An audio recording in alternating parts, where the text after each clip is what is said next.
Hey there, guys, and welcome back to the Two Players Podcast, episode 71. We're going to talk about a couple of things in the news era of gaming, and then we're going to get into the games we've been playing recently and some movies and shows I've been watching. Then we're going to talk about that Smash Direct that happened last week. So, first up, the PlayStation Classic has finally revealed their 20 games on it, and to no surprise, a lot of people were disappointed by it. If you just look at the lineup, I think maybe 10 of the games I'm interested in. The other 10 are just whatever.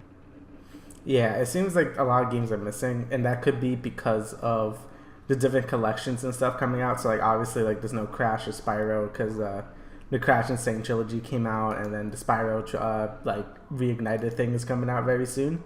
Mm-hmm. I don't see Medieval here either because that's also getting like a remake.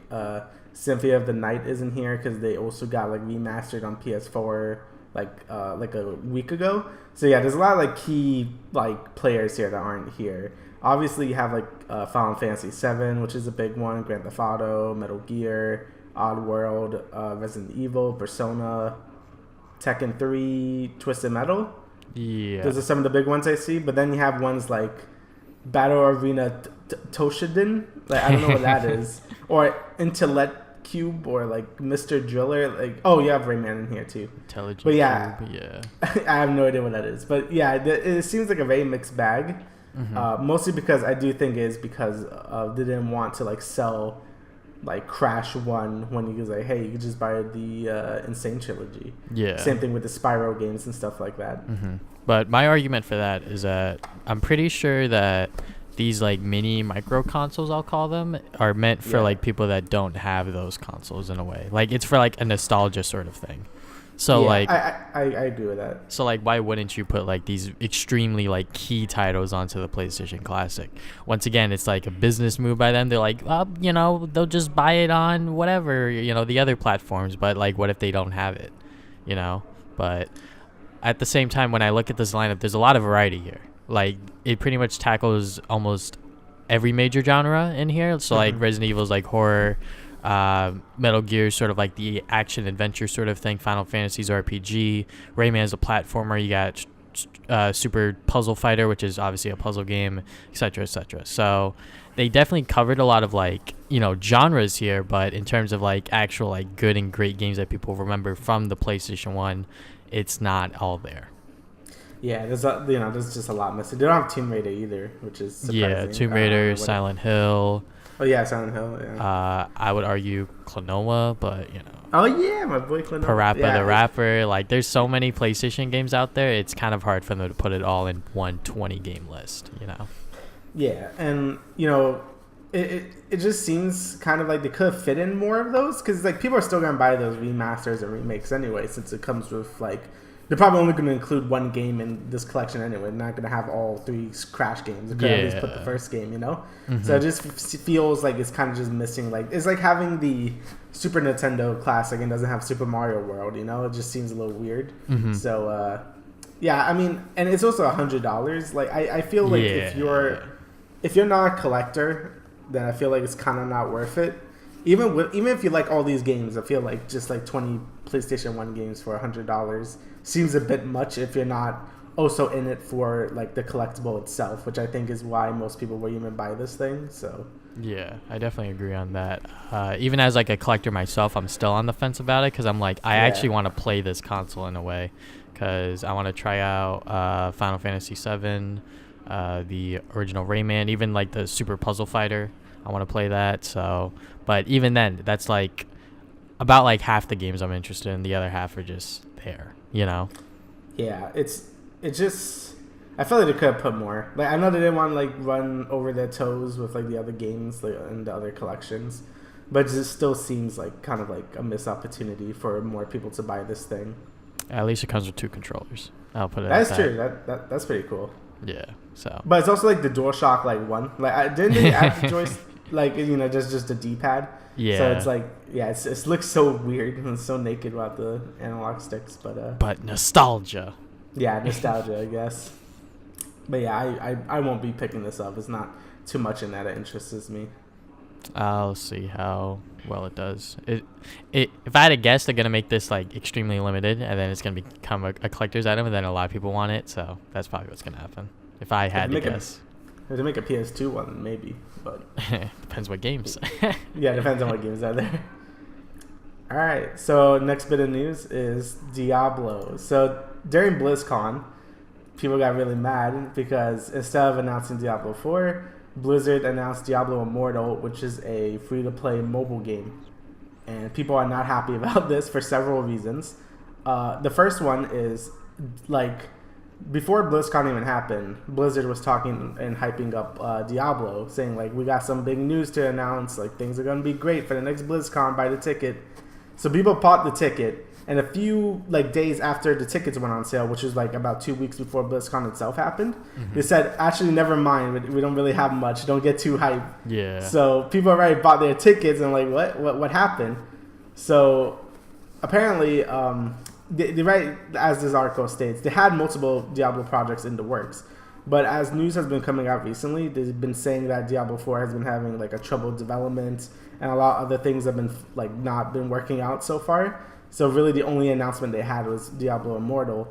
And to basically save the big event for last, they just like did a mobile game. Like the whole intro, like the what do you call that, opening ceremony for BlizzCon. They went through all the different games and stuff, and Diablo was the last one, so people were just hyped for like, you know, some sort of big announcement, and this is what people got. So the reaction was a lot more worse than I think it should have been. I mean, I'm mad too because I also wanted a Diablo 4, but and you know, my reaction was also pretty bad when this was first announced because I watched the whole opening ceremony for BlizzCon.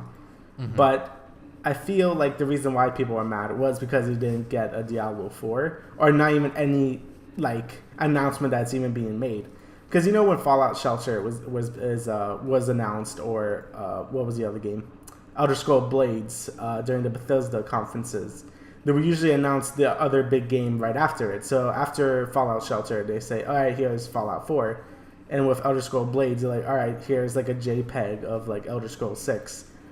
Blizzard didn't do that. They just said, hey, here's Diablo Immortal, and that's it. There was no bigger teaser for anything like for their core PC player base. It was just mostly like just this mobile game. And I feel like people felt like that was a slap in the face because most of the people that attend BlizzCon or even watch BlizzCon are big PC gamers, obviously. They don't really care about the whole casual mobile market that Blizzard seems to think they are.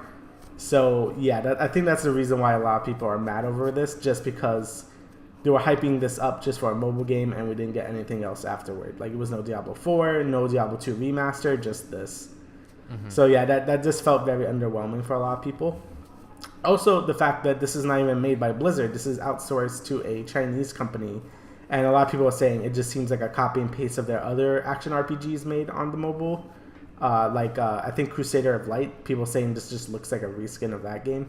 So that also has been getting people really riled up because it just doesn't look like they put any effort into this.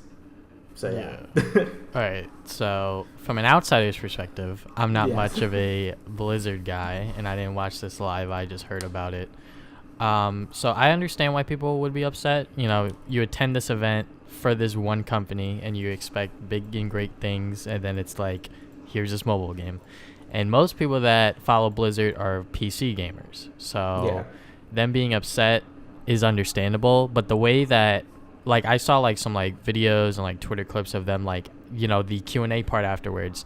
Some of them were extremely disrespectful towards them. Like, obviously, you know, this isn't what you wanted, but you don't have to walk up there and ask these, like, really, you know, savage, like, questions in a way.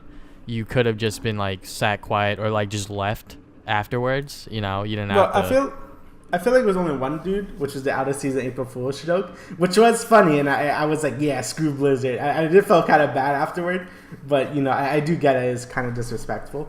Yeah. But one of the other questions one guy asked, just like, hey, is this coming to PC? And this is when the dude said, hey, no, this is coming to PC. Yeah, that was like another thing where he was like, don't you guys all have phones? Yeah, like that was another like mistake by the developers. Like in both ways, both sides messed up, I feel. Yeah. In a way. But I feel like the fan base reacted very harshly, and they probably could have like like I get it. Like, you know, like you wanted a new Diablo game. There hasn't been a new one in like 5 years or something. But I feel like this isn't the best way to get your point across and just getting super angry at Blizzard. Mm-hmm. But I also feel Blizzard messed up, but basically not. Like, it seems like they just don't get it. Like, this is not what people want. And they're just like, what are we doing wrong here? So I feel like they're both on the wrong. So I don't know. It's a tricky situation with this game. But I could see why they wanted to, you know, release a mobile game for Diablo. Because, like, they want to get this, like, franchise out to more people in a way. And I think like the mobile market for like a game like Diablo works pretty well. Obviously, I'm not a PC gamer or anything like that, so I wouldn't know. But you're not a PC gamer? Well, not PC, mobile. My bad. Yeah. Good thing you caught me out on that. But I'm not much of a mobile person, so I wouldn't know. But one person that I do follow, the Black Hokage TBH, he plays a lot of mobile games, and he's like, I don't see what the big fuss about this is, you know. So I'm not exactly sure. As a person who played Diablo and like a Blizzard fan, I also wouldn't mind a mobile Diablo game. The only reason why I'm not excited for this is not made by Blizzard itself. It's outsourced to some Chinese company, and it kind of just looks like a cheap like rip off of what Diablo is supposed to be anyway. And it's also not like a new game. It kind of just it's just Diablo 3 on the phone. Which, if I wanted to play Diablo 3 mobilely, I would just get the Switch version. Because this looks like a cheaper version of Diablo 3, but on mobile. Like, there's no new classes, there's no new zones or anything. Like, the trailer they showed, just like Diablo 3, but on the phone. But, like, worse, because you only have, like, 2 skills or something.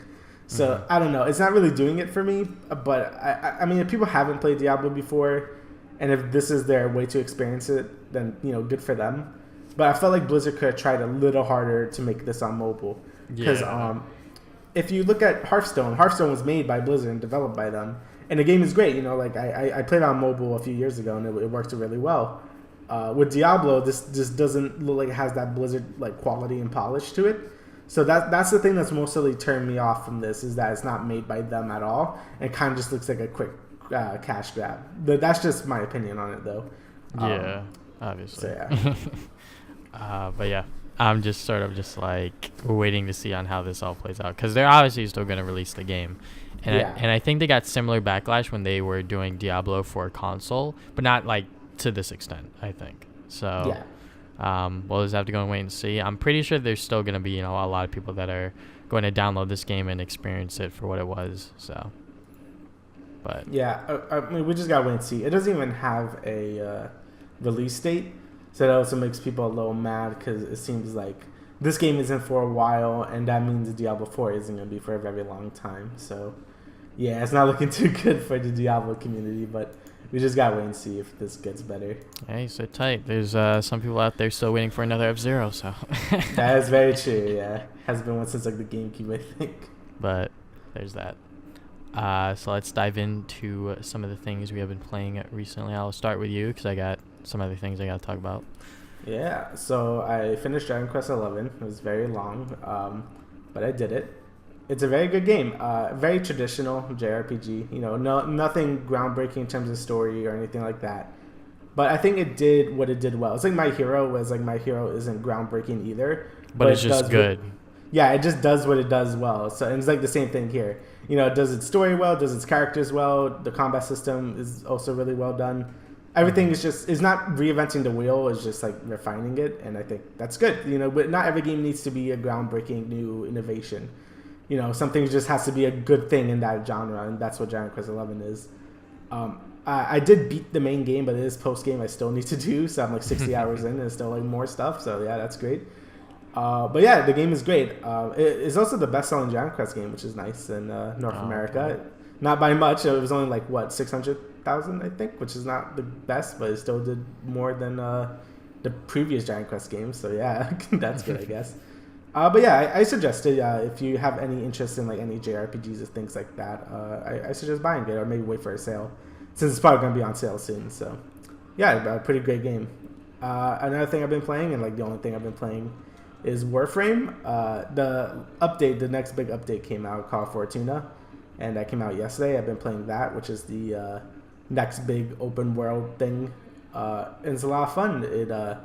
basically you could just go into another big open world. Did that last year with the last expansion, where basically it's just like you could go fishing, mining, and like a bunch of other stuff.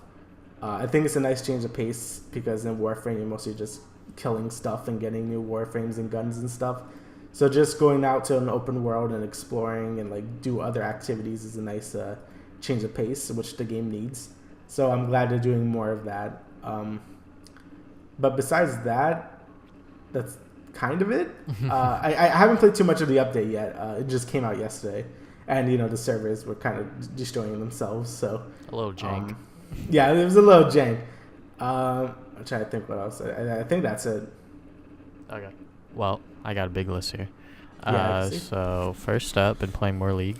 I actually think I'm getting a lot better because Zazel, the C9 support, he's been streaming, and he's a very educational support streamer. So like just hearing like his insight as to like what runes to take and how to play lane and all this other stuff, I'm like catching on to. And I just enjoy watching, like good gameplay, obviously. So been implementing that into mine. The season ends on the 12th, so that's very soon. Currently D4, just trying to get as high as possible right now. Hopefully I don't drop back down to D5, and at that point I'm just lose everything. But next season, I swear to God, next season's mine, because you're gonna have role dedicated solo queue where you just queue up for your role and you don't have to worry about getting your secondary role or autofill or anything like that. Yeah, so but anything else I've been playing? Red Dead Redemption 2. I played that a little bit. I'm still on chapter 2 because I'm doing like a lot of side things and just having fun with the game, which is why like I'm not doing a review on it for my channel, because it's a long game and I just want to sit down and relax and just have fun with it. So there's that. Played some Jackbox 5.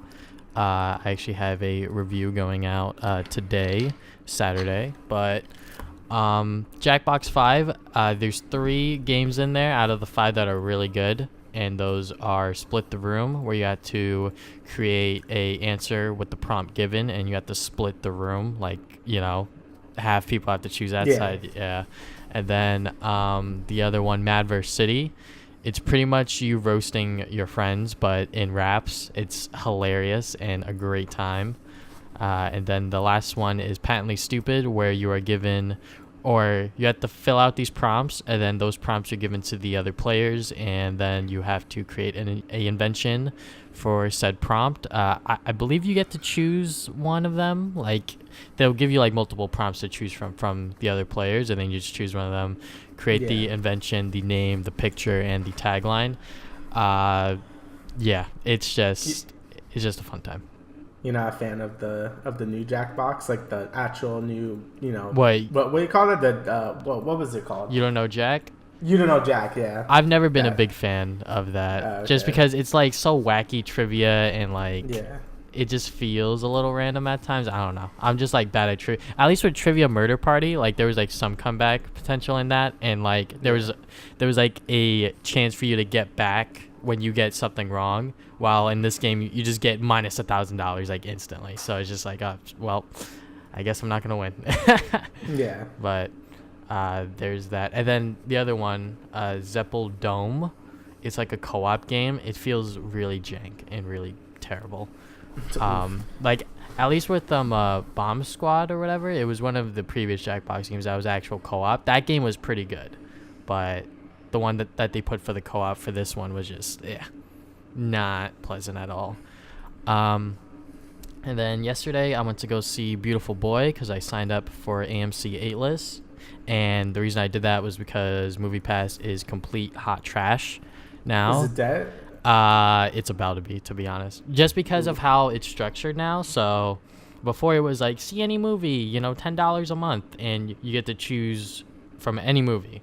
But now it's like we have these movies that you can select from every day, and then at a certain time they'll take down all the listings on the app. So like what happened yesterday, which is why I signed up for AMC, I checked at like 9:28. The only thing they were showing was Venom that you could choose from. I was like, all right. I already saw Venom. I'm pretty much going to break the terms of services, which I've been doing since they've done this change because it's really dumb and stupid. So I was like, all right, which ticket is the same price as that? The Hate You Give. That was a movie I also wanted to see. So I see it on what's it called? Fandango, same price. I was like, all right, let me go back to the Movie Pass app. Check there, every single listing for every theater around us, they have nothing. I'm like, huh. That's just very coincidental that happened 2 minutes after I, checked. But there's that. And then Beautiful Boy as a movie, that movie is great. Like, it pretty much shows you what happens when someone in your family is addicted to drugs. And you see the... it's not very beautiful at all. I mean... It's about a father and son with Steve Carell and Timothy Chalamet. Yeah, you wouldn't expect Steve Carell to do a role like this, but he's actually pretty good in this movie along with Timothy. But yeah, I really enjoyed the movie for what it was. At first, I was like, when is the movie gonna start picking up? And then it was like, oh, okay, here we go. But there's that. Then I've been watching a little bit more of Kill la Kill.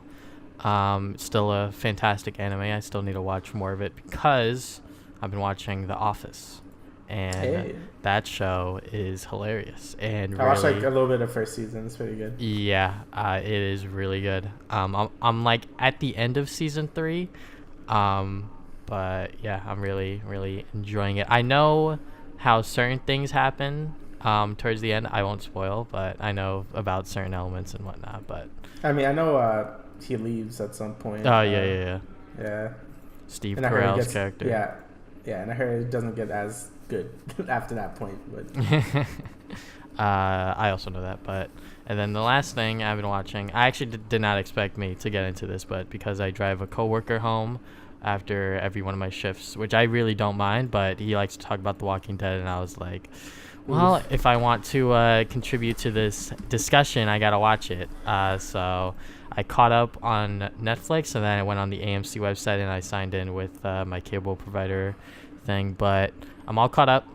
Spoilers to those that don't want to be spoiled, just skip to our Smash Direct discussion. But AMC's The Walking Dead, oh my god, it is such a train wreck. They are going so off in terms of like where like it should go, because like before how like Rick was like really ruthless and all that other stuff, because like the cannibals were like they just instantly like hacked them off like in the beginning of the next season, like instantly.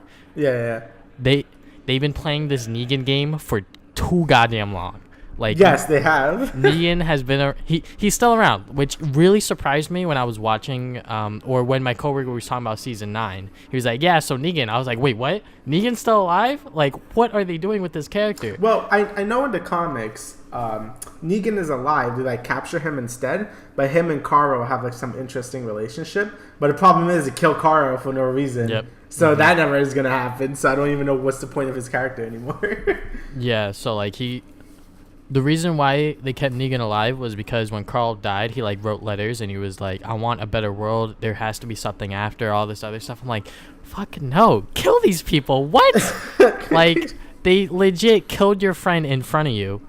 They killed Abraham and Glenn and several other people, part of other groups, which is why within season 9 you see like the civil war like starting. So like Hilltop, Alexandria, the Kingdom, and Oceanside, like they all have like different perspectives as to what should have happened, and they're all doing like their own thing as to like what they think is going to happen. Also with the saviors are now working with them because Negan's not active right now because he's in a cell in Alexandria.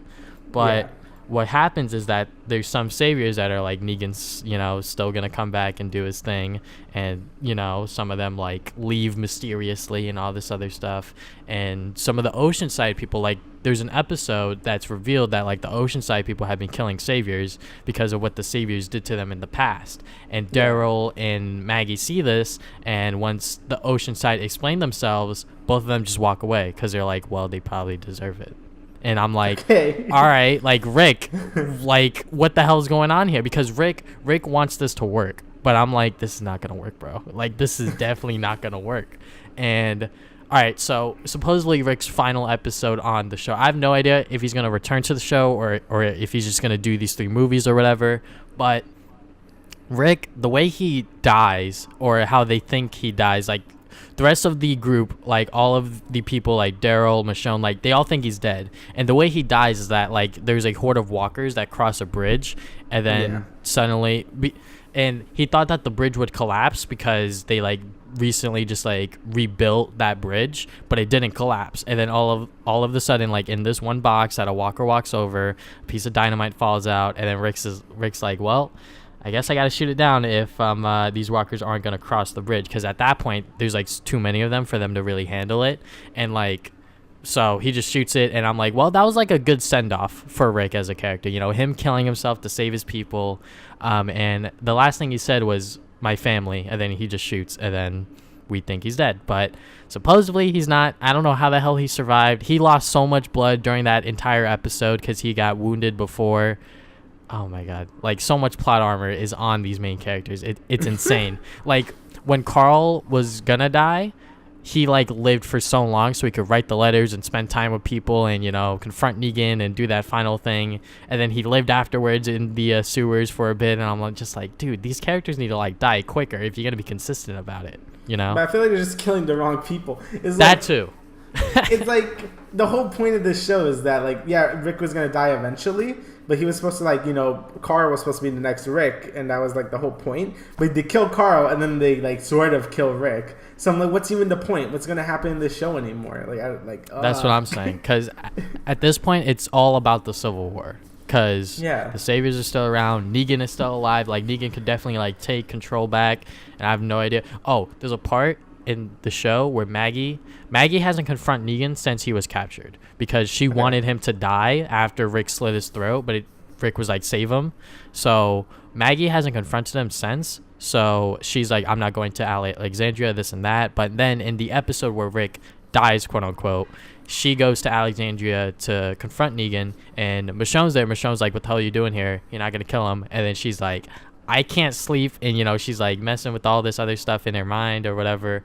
And then Michelle's like, all right, go through, do your thing. And then Maggie walks out not killing him because Negan either acted his way out or something, but he's already a broken man. So she was like, he's already dead already, whatever. But I'm like, just kill him. Just do it. Like, there's no point in keeping him alive. She walked in there with a crowbar and then walked out with the crowbar clean. Okay. So I'm just like, cleaned it, dude. Oh my god. But anyways, I'm still gonna watch the show because I need something to talk about with my coworker. Because my coworker is pretty old, so we don't have much in common. Because, you know, but we could talk about the show because, you know, it's TV and whatever. Everyone has a differing opinion as to what's supposed to happen. But he also like agrees that like Rick should have died a while ago because he lost so much blood and all this other stuff and plot armor. But there's that. There's my long-winded discussion as to everything I've been doing recently. All right, Smash Direct, November 1st. That happened. It was pretty hyped up. I actually woke up to watch this live, so. Me too. All right, so look, the leaks. So I know people are mad about the Grinch leaks. I showed it to you last time, and I knew it was too good to be true anyway. And I knew a new Pokemon. Everyone knew Ken was gonna be here. Anyone that leaked Ken is like, oh, you're not really a leaker. Like, I think anyone could see Ken coming a mile away because he's like the original Echo. Like, he's just Ryu. So that was pretty obvious. A part of me didn't want to believe that Incineroar was coming because there's always a new Pokemon in every new Smash game, and I knew they haven't done a Gen 7 Pokemon yet. And like, I knew one was coming, I just didn't want it to happen. And, you know, I did want a Geno, I wanted Isaac, I wanted Banjo and stuff. Those are the characters in the leaks. But Shadow. Again, I knew Shadow and stuff like that. Like, I knew it was too many people, and it was too good to be true. And then we got Incineroar, and like, I wasn't mad. I was just kind of just like, I was just like, oh, okay, coming. All right. Incineroar, and then afterwards where he's like, all right, these are the final characters, I was like, wait, what? Yeah, I was like, no. So yeah, Incineroar and Ken are the final base game roster. Obviously there's going to be like 5 new DLC. Or might as well just talk about all the characters out of the way already. Yeah. There's one more character, Piranha Plant. PB the Piranha. All right, so I saw a tweet and someone was like, yeah, so I think Sakurai just made PB the Piranha to say that I can make any character with a moveset, all right? So don't say that they can't be in Smash, but they can be. The only thing that bothers me is not even PD Piranha. It's just Piranha Plant. Like it's just Piranha Plant. Like I mean, it's the joke character. It's it's like the Rob or the Wii Fit trainer. Like it's just like the wacky one that no one would think of. Yeah. And I think it looks cool. It's basically a bonus character. It's not a pre-order bonus. It's more like an early... My Nintendo sort of jank. Yeah, I think if you buy it within like the first like 2 months, you like get the code for it or something like that. And basically, it's not part of the 5 DLC either, so it is just a bonus character. And I think that's a smart way to do it. It's just a wacky, dumb character for like early people to like get it for free. And I think he looks fun. Like the moveset they showed him using was using all the different Piranha Plant moves and stuff like that. It's stupid, but it's fun. Yeah. I know people are really mad about it because it's like you're stealing. It's like who asked for him, but I'm like, guys, come on, like.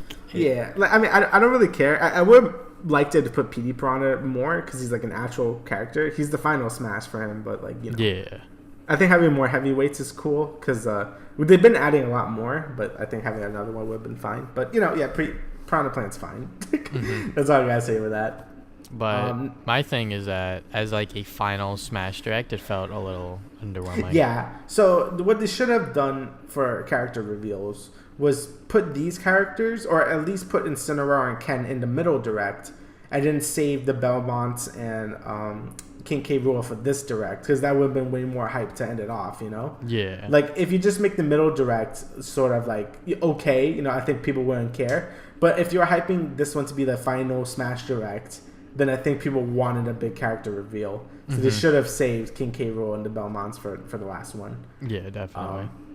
But obviously that doesn't like that. Yeah, it's still a great roster. Like I think people saying that this game is dead now is dumb, but it's like it still looks amazing. It's just overall the roster as a whole. Like we have every single Smash Brothers character from previous games, and then on top of that we have King K. Rool, Ken, Incineroar, the Belmonts. So Ridley, So it's still great. So after that, they went over spirits. Okay, which is people. This is going to replace trophies, if I'm correct, right? Or something like that. It's gonna replace trophies, and instead you're gonna get basically stickers, which access trophies. I'm still not a big fan of that. Like I know trophies are kind of just a thing you collect to look at once and never look at them again. But it was still kind of cool to look at like the history and like the different 3D models and stuff like that. But and so now we get stickers. Yeah, my theory is that they didn't want to delay the game because they didn't want to delay the game just to write these descriptions for the trophy. So they were just like, all right, here's stickers.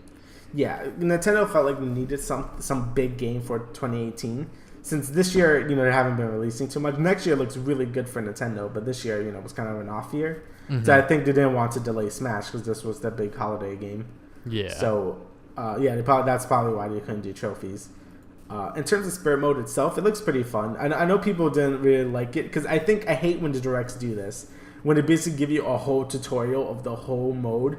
Just explain what it is and let people figure it out once the game comes out. Instead, they have to go through every single little detail for 10 minutes, and people lost patience. Even I did when I first saw this. I'm like, what is this? But basically, it's just like a gacha game, except not.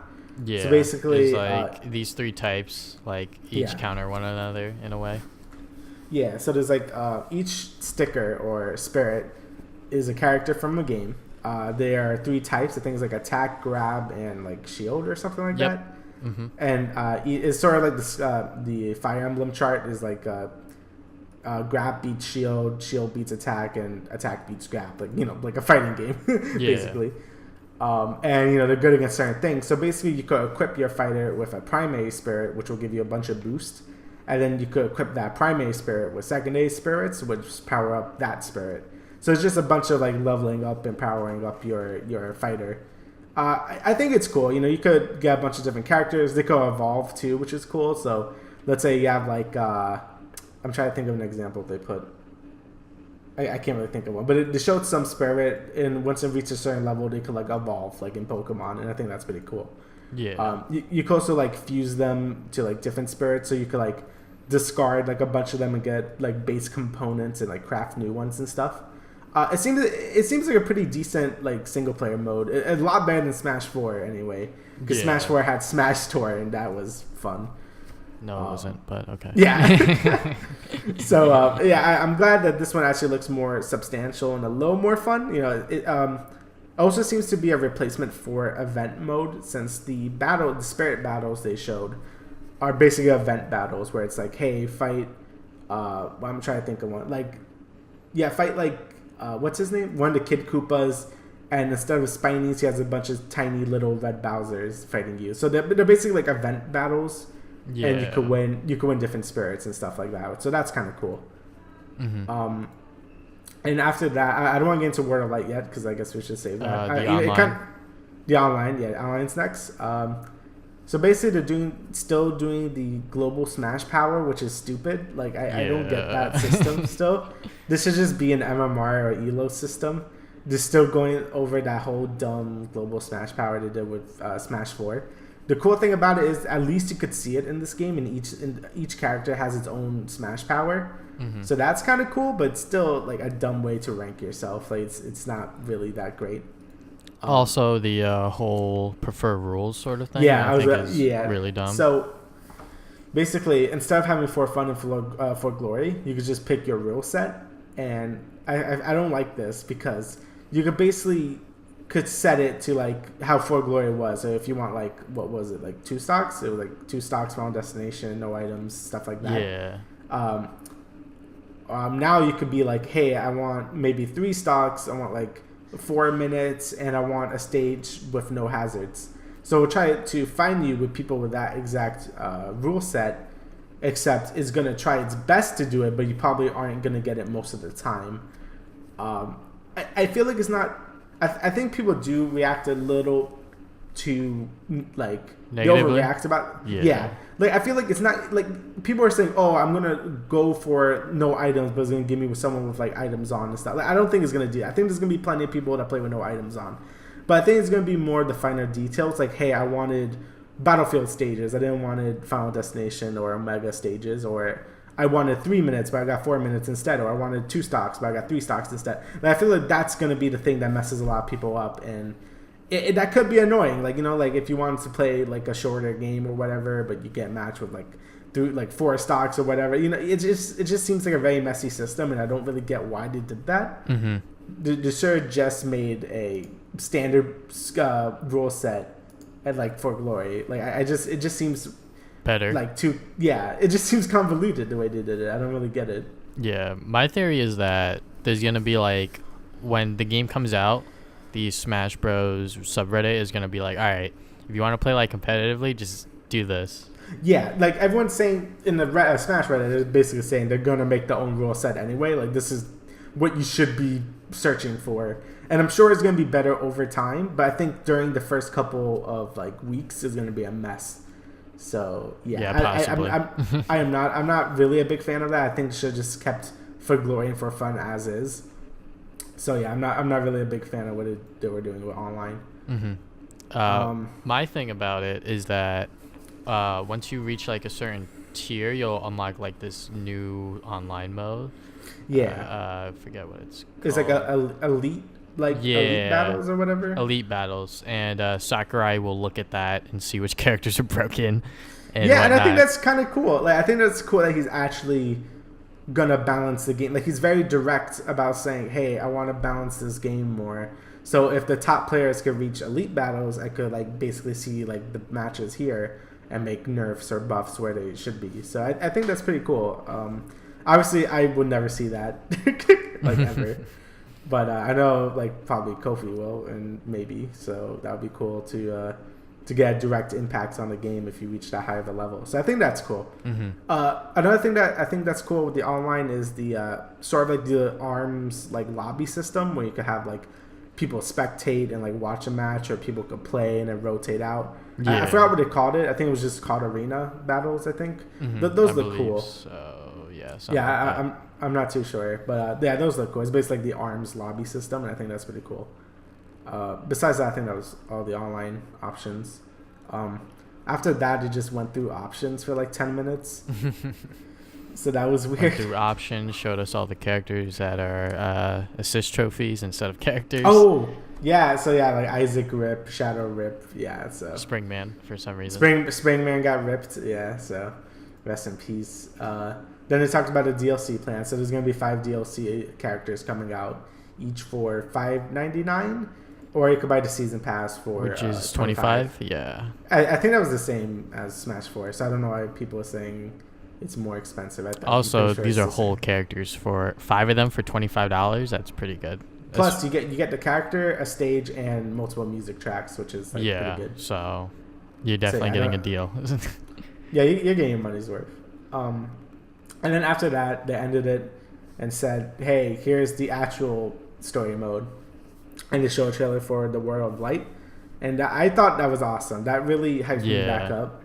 Same. Because the direct itself was kind of like okay, but this got my hype levels back up. So basically, it was just a whole cutscene of everyone dying, except for Kirby. Except Kirby, because Sakurai, and he doesn't want to kill his child. But yeah, it basically shows everyone dying and how everyone turns to spirits anyway. And basically, this is the new adventure mode. You fight bosses. There's an overworld map. There's like a skill tree or something. And yeah, it looks really fun. Like it's not subspace where it's like a side scroller. It is more like just you fight this character with certain rule sets or something like that.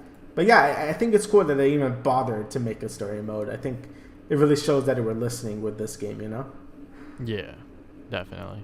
I was very happy with all the memes people were coming up with. With people just dying. Yeah. That was pretty cool. I like that. If you would just get wiped out with the laser light thing. Yeah, I really am excited for the World of Light just because, it's an actual, like, sort of story mode sort of thing that we're getting. So, because Smash 4, I was like, oh, we're not getting it? All right, whatever. Yeah, Smash 4 really lacked in the single-player department, so I think all the stuff they showed here really shows a better single player. It might not be for everyone, but for me, I think I might have some fun with the single player in this game because Smash 4 was very not a single player game. Like for me, at least, I felt like it was very lacking. So it's nice to see them address it in this game. Yeah.